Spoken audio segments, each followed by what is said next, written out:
Want to describe how you do things? Let's learn how to form adverbs of manner. Take an adjective like quick. This describes a noun, but how do we describe an action? It's simple. Just add ly, ly, to the end. Now it's quickly. The rule is easy.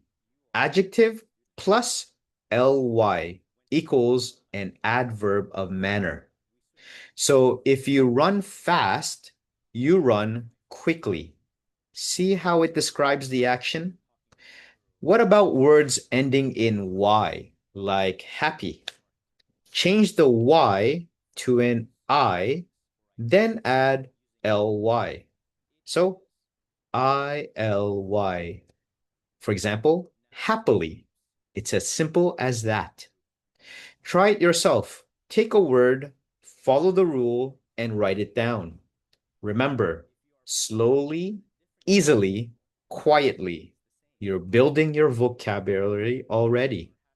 You just mastered adverbs of manner. Great job. Keep practicing.